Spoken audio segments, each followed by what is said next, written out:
All right, Patrick, you ready? Yep. Okay. I got some leftover Tonton coffee. Ooh, what does that taste like? It gets lukewarm overnight. Oh no! Oh no! Oh no! Oh my god! Commander Time! Welcome to Commander Time. We are yet another podcast about the Magic the Gathering format known as Commander. There are a lot of EDH podcasts in the world today, so we would like to thank you, the listener, for giving us the time to let us put our supple tongues in your ears. I'm Nate Burgess. I don't know if I could do a sexy intro like Nate. I'm Dean Goody, and I'm still not over that joke. And I'm Patrick Spola.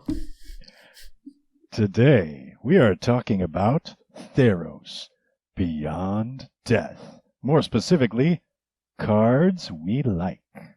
This is not necessarily cards that are objectively good. Some cards are good, but we don't like them. Some cards that we like might not be very good. We don't care. We like what we like. And now, we will talk about those cards. But first... How does a cloud get a rainbow? How, Dean? Because it's already a rainbow cloud. Yeah. That unjoke is brought to you today by my daughter. Okay. Yeah. Not nearly as funny as the coffee. Okay, so should we get right into it? Sure. The main topic. Okay, so we all made lists. We looked at all the Theros Beyond Death cards, and we made lists of cards we liked. I made a list that was a little over 20 cards. Patrick also made a list around 20 cards. Dean went a little over 30. And then we compared the lists. I like what I like. Yeah, that's the point. That's the point of this whole thing. I mean, you do have a track record of liking more cards than either of us. Yeah, you like things. I like a lot of things. But to be fair, I like different cards than the cards that you like. You Yeah. just like a broader spectrum of them. Yay. So I found it surprising that comparing all of our lists, there were only 4 cards that all 3 of us liked. Out of 20 and 20 and 30 cards, only 4 of them were liked by all of us. What were those cards? Well, first is Ashiok, Nightmare Muse, of course. I say of course, but maybe not everyone says of course. Anyway, 3 blue-black, legendary planeswalker Ashiok. And it's got some abilities. +1, create a 2/3 blue and black nightmare creature token with, whenever this creature attacks or blocks, each opponent exiles the top 2 cards of their library. Now, as tokens go, that's a pretty badass token. Yeah. It's almost as good as the Vraska tokens. The assassin tokens that make you lose games. Oh, yeah. Well, these don't make you lose games, but they do exile my opponent's cards, and I'm a sucker for that. And they eat a lot of damage. Yeah, 2/3. 3 toughness 2/3 is... Yeah. Yeah. It's bigger than a 1/1. It's allowed to block, unlike a satyr. Yup. And it punishes your opponents for when it blocks, which is great. Mm-hmm. -3. Return target non-land permanent to its owner's hand. Then, that player exiles a card from their hand. This is why I like the card, because... Yeah, it is. Yeah, it absolutely is. That instant that does the same ability, except it forces a discard, is one of my favorite cards. Recoil. Return target permanent to its owner's hand, and then that player discards a card. Instant 1 blue-black. Out of Evasion. But that one's discard. This one's exile. It's so much all better. All 3 of these abilities say exile. They have the word exile in all 3 of these abilities. The -7 ability... Oh, and Ashiok starts with 5 loyalty. So if you can... if you can make 2 of those tokens, then you can do the -7, where you cast up to 3 face-up cards your opponents own from exile without paying their mana costs. And you know I like doing that. I like not paying mana costs. You also like playing other people's cards and exiling things. This really feels like a card made for Nate. Mm-hmm. Ashiok is my buddy. Mm-hmm. Yeah, I think you actually like every version of Ashiok that we've seen, don't you, Nate? There's a 6-mana one that's not that Oh, great, yeah. The new dual deck version of them. Mm-hmm. Yeah, what does that one do? It's not that great. Yeah. Well, if it's not that great, then let's not talk about it. Yeah, fair enough. Yeah. It's the Sculptor of Fears. But anyway, who wants to read the next one? Any more comments on Ashiok? I mean, he slices, he dices, he does a lot of things that a lot of people like. He does a lot you for mean 5 mana. Ashiok. Yeah. Don't gender Ashiok. Ashiok slices, Okay. Ashiok dices. Okay, fair enough, you guys. Fair enough. I mean, he does a little bit. Ashiok does a little bit of everything that everybody would want. Makes tokens, exiles stuff. It plays other people's cards, which is, I think, at least 2/3 of of this podcast's favorite things to do. Yeah. So, I'd be hard pressed to say that this card doesn't. I think this is probably our favorite card of the set out of everything. Probably. I don't know if it's mine personally. I like the card. I don't know if I have a place to put it. I don't have a deck where I'm like, I want to put this somewhere. Oh, come on. All right. Nate's like, I want to put this in all of my decks. And now you know which 2/3 is whose favorite card of the set it is. I like it for the removal ability, the -3. The other ones are good. Yeah, they are. All right, who's reading the next one? Sure, I got this one. We got Dream Shaper Shaman. 5 in a red for 5/4 Minotaur Shaman. At the beginning of your end step, you may pay 2 and a red and sacrifice a non-land permanent. If you do, reveal cards from the top of your library until you reveal a non-land permanent card. Put that card onto the battlefield and the rest on the bottom of your library in a random order. It's so cool. Mm-hmm. Yeah, we have I know Dean and I have a Vivictus Osmati the Dire deck, and this is pretty much doing more of that. Yep. And if you put it in that kind of deck, it's gonna be doing more of the good stuff. You get the whatever enter the battlefield nonsense you're putting in your deck, you get more of it. I mean, this is just card advantage in red, especially if you're running. Is it advantage or parity? Well, it is if you're running tokens. Oh, sure. And if you're in mono red, you're probably running a number of tokens. But yeah, this slides into so many red decks. Yeah, so many. If you're in red and green, then you probably have some mana dork elves that you don't need anymore on turn 6. Just turn them into Eldrazi. Yep. Or if you're in Boros, you can turn any number of your 1/1 soldiers who must attack each turn because they're also goblins for some reason. Yeah, goblin warriors. Turn them into Krenko. And don't forget, you can also sacrifice your O-ring and your, whatever else, your auras to go get your true convictions or whatever. Yep. I mean, it's random, but it's great. Make it look more like the Egg Girl. Oh, from Otley. Yeah. Yep. Make her like that, and then you basically just hit those big Eldrazi Titans every time. I could see putting this in like a Grixis polymorph deck with Jalira. Yeah. Sure. I also like the payment of 2 and an ARF, everybody's favorite Chaos Warp cost that, you always try to hit with your own thing sometimes, and then it doesn't work out, but this time it'll always work out because you're always going to work out because that's in the card rules. Yes, it is. Yes, it is. It's the morning, everybody. I'm not a morning person. Okay, here's why I like it better than Vivictus. Because you can't hit a land. You flip until you hit a non-land. Vivictus will hit lands. Yeah, it will. But that's okay. Yeah, no, that's fine. I mean, if you're at 6 mana, you probably don't want to be hitting lands anyway. Correct. Yep. Or at 9, I guess, if you want to make sure you play him and get at least 1 trigger. That's a lot of mana. Yeah. Moving on. Perforos, Bronze Blooded. For 4 and a red, you get a 7/6 legendary enchantment creature god. He's got god text, so he's indestructible and he's not a creature unless your devotion is 5 or more to red. He has other creatures you control have haste.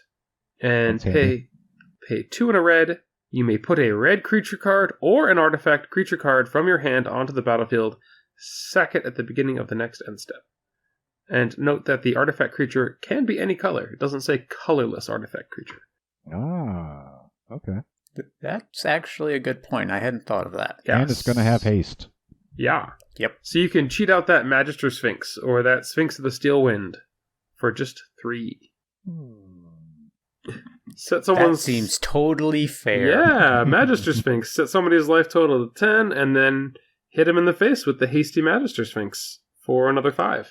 5? Yeah. I think it's a 5/5. It is a 5/5 flyer. That's nice. I like the way, from a Mel perspective, I love the way these two abilities add up, where Perforos just has a static ability of giving all your creatures haste, so you don't have to bake haste into the activated ability. Yeah. I like that it is a combo enabler. It is also, you can play this defensively. It is not restricted to being on your turn.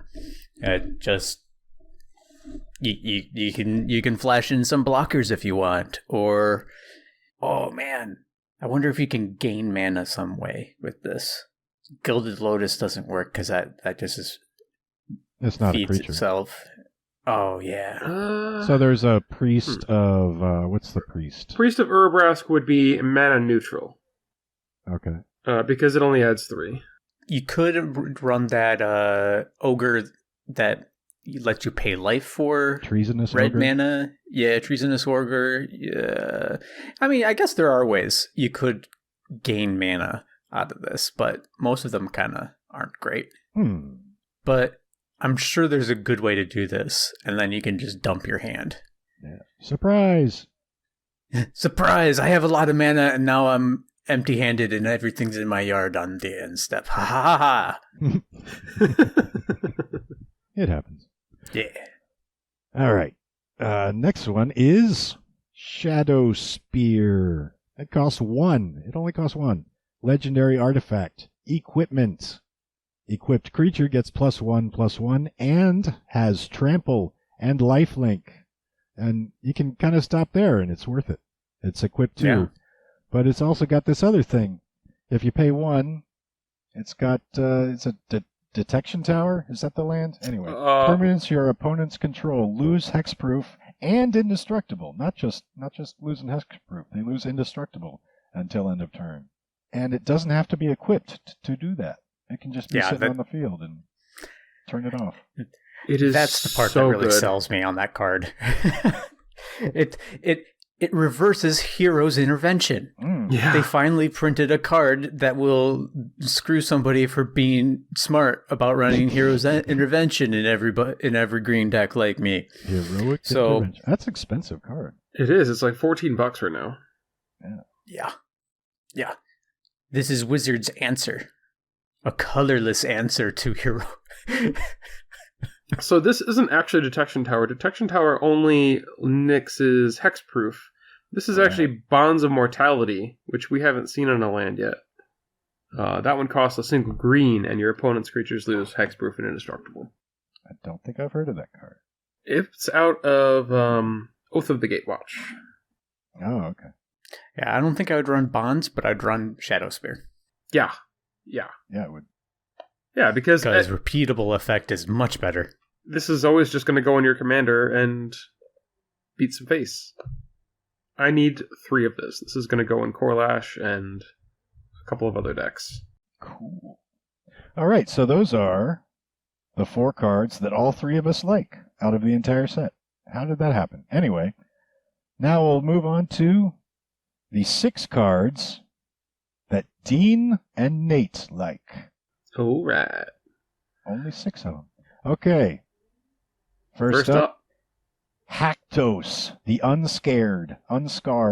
He's not scared of anything. Well, he's only scared of his single ankles. Number. There's only a single number that he's scared of. Red, white. 6/1. Legendary creature, human warrior. He's like one of those lightning ball lightnings, skelementals. Haktos, the unscarred, attacks each combat if able. Ooh, kind of scary. But as he enters the battlefield, you don't really choose. You pick 2, 3, or 4 at random. So it's at random. So you're not really choosing, but you're selecting. You're not selecting. A number is selected. You roll a dice and fate decides for you. Yeah, you do. Okay. All right. So if you roll a dice, I was just thinking about this. If you roll a dice for 2, 3, and 4, you say 1, 2 is 2, 3, 4 is 3, 5, 6 is 4. Unless you're cool like me and you have a 3-sided die. That is possible if they're curved surfaces. But then 1 would be 2, 2 would be 3, 3 would be 4. Unless you're cool like me and you have a Sharpie. Okay. Or you make Now I'm just get Kaya to 3D print a Haktos curved 3-sided dice for you. Oh, there you go. Okay. That'd be cool. All right. And Haktos has protection from each converted mana cost other than the chosen number. Any other mana cost, he has protection from it. So you might not be able to equip stuff to him that much or put auras on him, but neither can your opponents. They can't do as many removal stuff. Protection means that he can't be DEBT, dealt damage, enchanted, or equipped. Blocked. Or targeted. Correct. I made a mistake. What?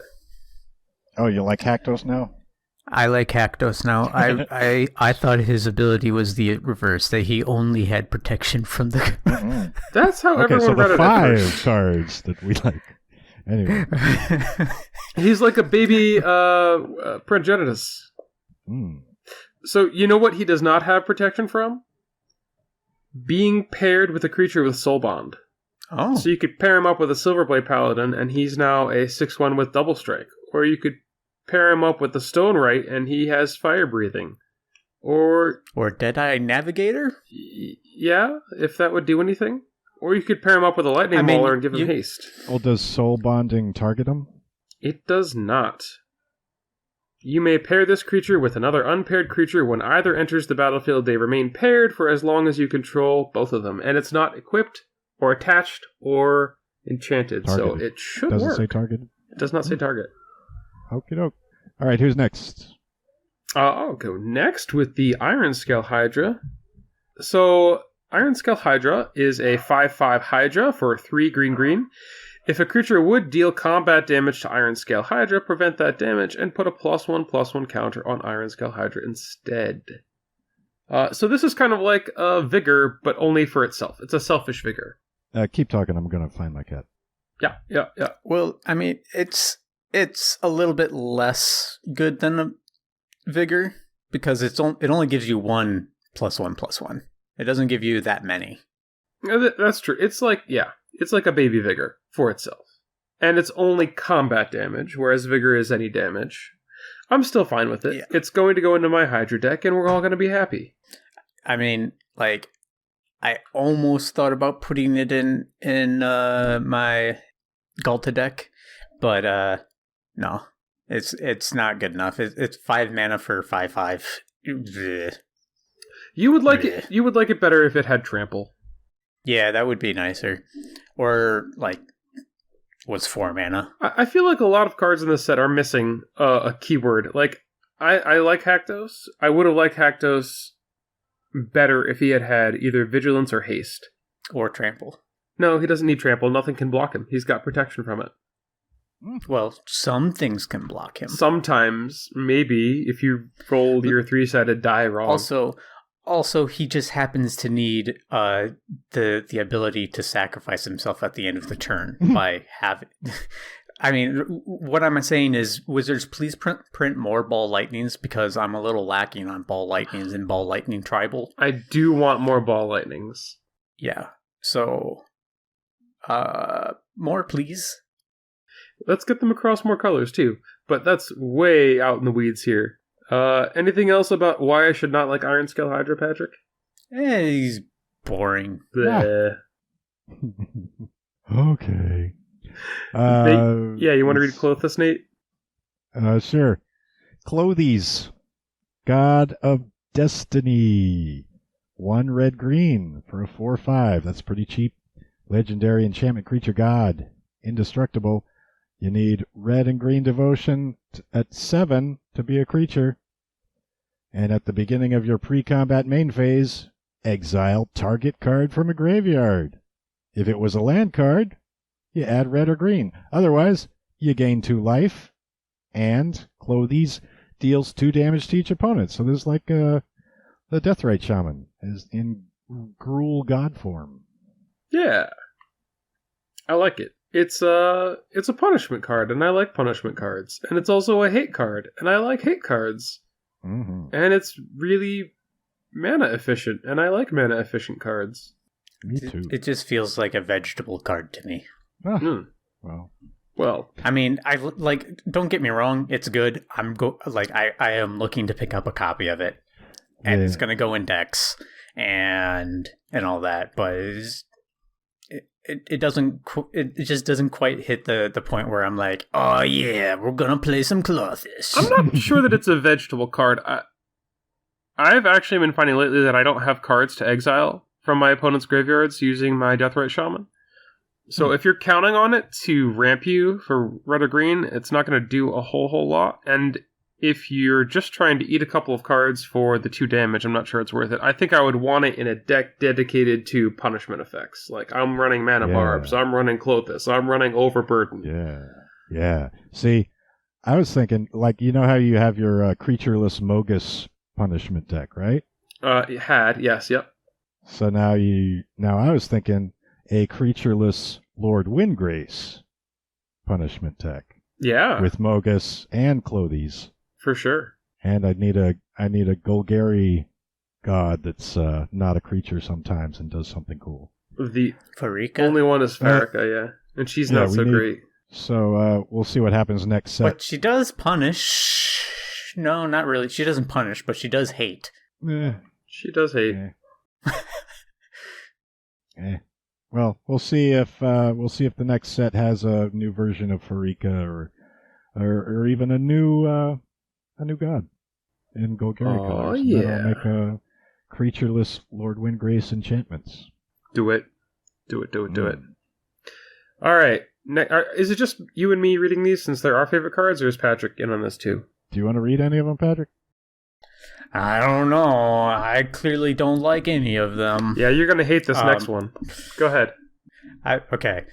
Koronos, Hound of Athreos. 1 white-black, 3/3 legendary creature hound. Mm-hmm. Has vigilance, menace, lifelink, and creature cards in graveyards can't enter the battlefield. Players can't cast spells from graveyards. Yeah, Staxy. Ooh, it's so tasty. And he's got those 3 abilities. Yeah, it's almost Yennet abilities. Oh. He's got flying, vigilance, and menace. Yeah. He's got vigilance, menace, and lifelink. And he's in the right colors, and he's odd converted mana cost, so Yennet could cast him for free. Odd casting cost, odd power toughness, odd number of letters in the name. He goes right into Yennet. He's so odd. Yeah, I mean, it's just fun hating on stuff. The thing that I think trips people up is that he's in white and black, and a lot of white and black commanders that we already have really want to utilize the graveyard, and he really makes it difficult to utilize the graveyard. You have to pull some sneaky tricks like Tortured Existence or Palace Siege or something like that to regrow your creatures every turn rather than actually reanimating them directly. Again, this feels like a vegetable card to me. My cat turned on the fireplace. Don't you play it. You need to tell your cats not to play with fire, Nate. Yeah. Okay, turned it off. Don't you play any hate decks, Patrick? Anything? Any hatey stuff? Every time I try to do it, I end up feeling really bad about myself because they're too effective. And I mean, because I know what to do for them, but it's just not what I'm there for the most part. I still run hate. Don't get me wrong. I just don't go out of my way to look for the hate. The hate flows through me. All right. Nate, you gonna put this in with Ashiok? I mean, that's not a hate card to me. That's a play other people's cards card. No, I know, but Ashiok gets around it because Ashiok plays the cards from exile rather than the graveyard. Oh, yeah, that's true. I could see Nate playing this card. Well, obviously he will. It's on his list of cards that he likes. And next up, we've got Nightmare Shepherd. It's a 4/4 enchantment creature demon for 2 black. It's got flying. Whenever another non-token creature you control dies, you may exile it. If you do, create a token that's a copy of that creature, except it's a 1/1 and it's a nightmare in addition to its other types. Ooh. Yeah. The combo potential. I mean, the combo... There's already combos that are pretty well understood using something like Pawn of Ulamog, where whenever one of your creatures dies, you get an Eldrazi spawn. Yeah, but, aristocrats. Yeah, but this guy makes a copy of the creature that died, and you still get the death you can trigger. Do it again. It's so good, right. If you've got a valuable creature with a death trigger, do that death trigger again. Or an enter the battlefield trigger. Oh, yeah, absolutely. Yeah, I'm thinking I'm probably going to put this in with some Shadowborn Apostles and go find some demons twice for just black. That actually sounds pretty cool. Yeah. That sounds really cool. Twice the demons. It's also a demon itself, so you can find him. Yep. And he's cheap enough that I could always just drop him for, on turn 4. Maybe I should have built a Shadowborn Apostles deck years ago instead of a Rats deck, it's because too they late keep now.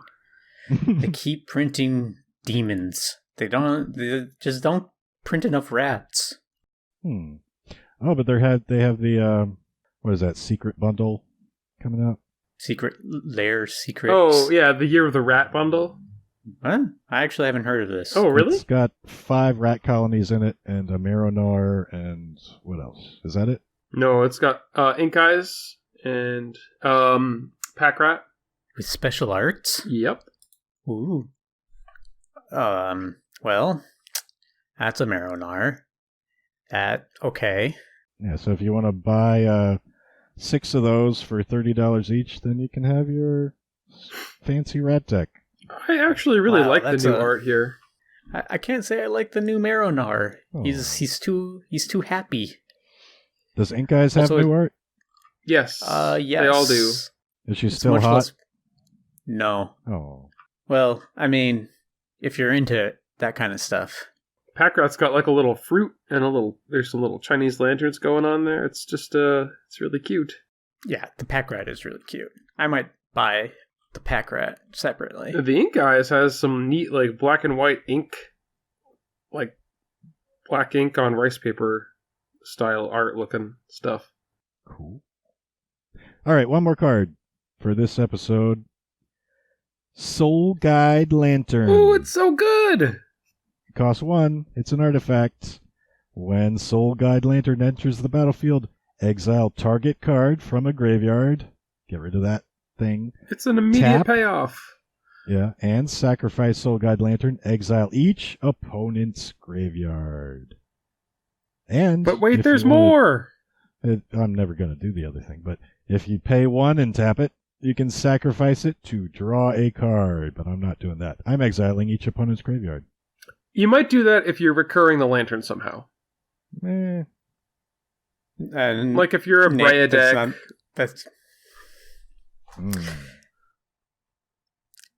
Dean, is that going to be what Nate is going to be doing? No, Nate's going to be exiling. But I'm just saying, if all of his opponents already have no cards in their graveyard from the myriad exile opponent graveyard cards in Nate's decks, he might just No, cycle he's going to wait until there's another chance to exile more cards. That is correct. Oh, they've got an Evolving Wilds. Quick, I'll exile it.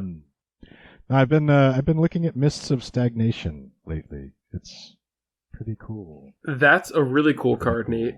And also, if you play this with that, you are an evil person. But you already knew that. Yeah, and it also works with Ashiok. Well, the last Ashiok. Which last? Oh, the exiled graveyard. Yes. Ashioks. Yeah. Because it exiles the opponent's graveyard, but I still have a graveyard, so I still get to untap stuff. Anyway, that's it for this episode, and next time we'll talk about the rest of the cards that 2 out of 3 of us like on Commander Time. Do. Visit us at patreon.com/commandertime. You can find me on Twitter at Grubfellow, where I tweet using the hashtag DailyEDH every day. At Detective Yarmits. At Mr. Plorg.